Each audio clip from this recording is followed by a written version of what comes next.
So I think we can all agree that most Americans work pretty hard for their money. So it's only right that they have the knowledge to know how to make it work hard for them. But that knowledge alone won't lift them out of poverty or the flawed systems that they're trapped in. Now, those entangled in the system face harsh inequities, discriminations, and biases from financial, housing, and business institutions across America.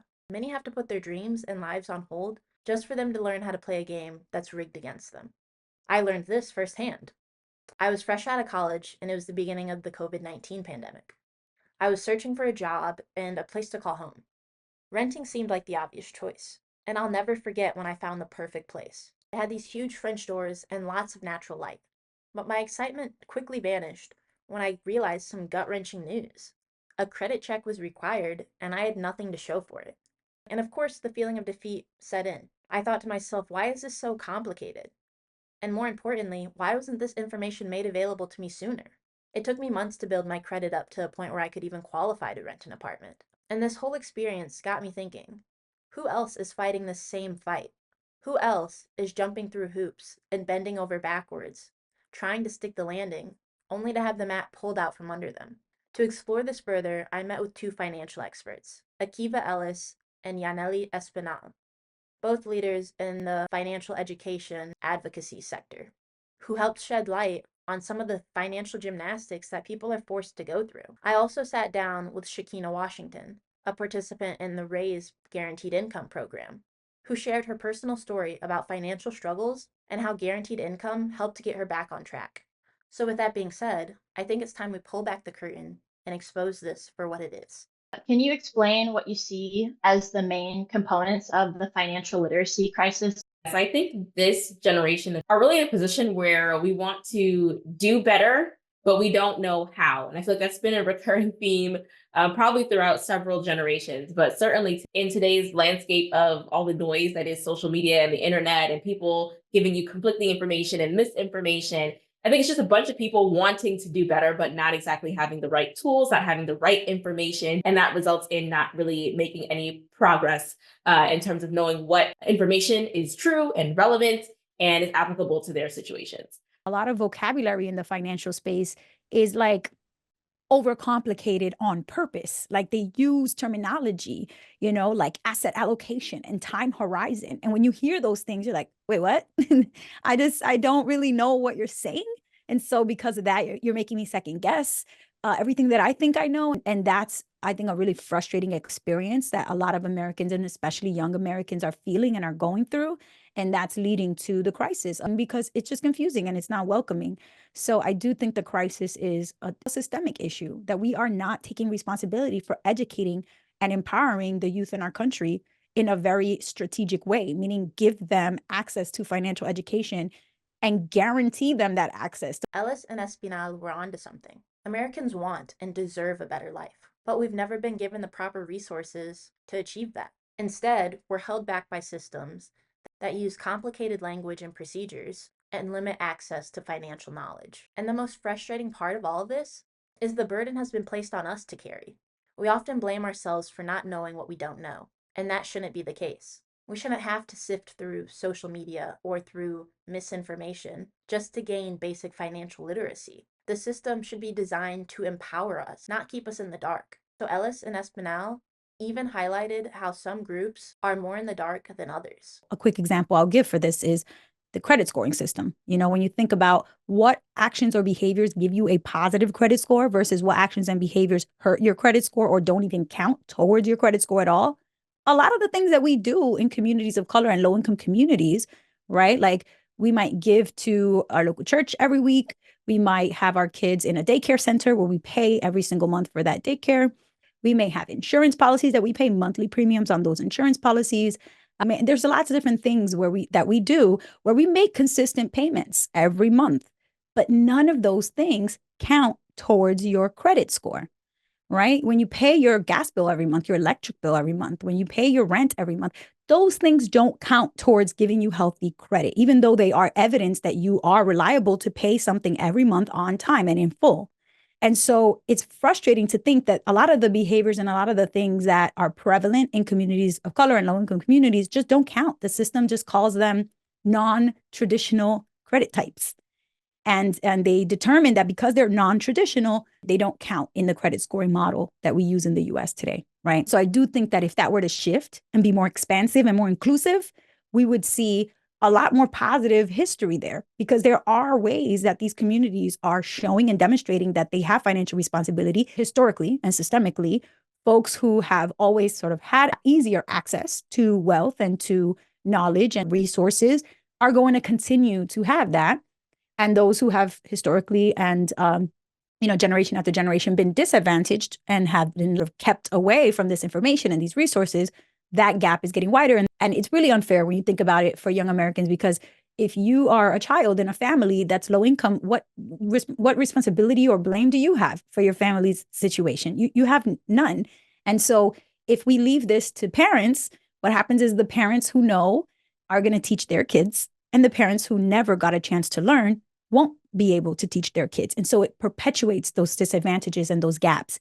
And so I think that, yeah, it definitely compounds and more negatively affects low income and Black and brown Americans much more, especially young Americans. So low income and communities of color experience these disparities firsthand across all age ranges. So why is it that the payments that these communities make on a regular and consistent basis are considered invalid types of credit? Why is it that students who are people of color and or come from a low-income household are less likely to have a personal finance education class before graduating high school? It seems to me that this system was designed not to accommodate or empower these groups, no matter what age bracket. Even Ellis spoke to one of the biggest crises America is currently facing. You talk about how young adults feel discouraged. What role do you think student loan debt plays in contributing to the challenges that young adults face? Yeah, it's huge. And that's definitely a topic and a burden that hits close to home, as I and my husband are currently slogging our way out of student loan debt. So it's massive. The impact is massive. And I'm saying that from personal experience as well. A lot of people are putting their entire lives on hold, essentially, because student loan debt is so much and can be so much in certain circumstances. People are delaying having kids, people are delaying getting married, people are delaying a lot of life just because they're trying to get rid of these student loans. And so it does have a huge burden, not just on you as an individual, but on society as a whole. So with the student loan debt being $1.6 trillion, it goes without saying, it's affecting a lot of Americans. They're putting plans on hold just in an attempt to stay afloat. Many are delaying major life events like buying a home, starting a family, or even saving for retirement. And the weight of this debt is not just financial, it's also emotional, creating a cycle of stress and uncertainty that impacts every aspect of not only their future, but society's. The lack of financial education that our institutions have failed to put forth, coupled with predatory lending practices, are putting entire families into generations of debt, only furthering this cycle of poverty. So what's being done to combat this slippery slope of injustice and address the inequities? And what impacts are these changes having on groups that are most vulnerable? What trends do you foresee in the future regarding the financial well-being of the next generation? Well, it's not even about what I foresee. It's actually what is happening right now. There is a massive movement for financial literacy education to be built into our traditional public school system, and it has been growing and spreading like wildfire. So in 2018, when I became part of NGPF, there were only 5 states that required financial literacy as a full semester standalone course for high school graduation, as a requirement, right?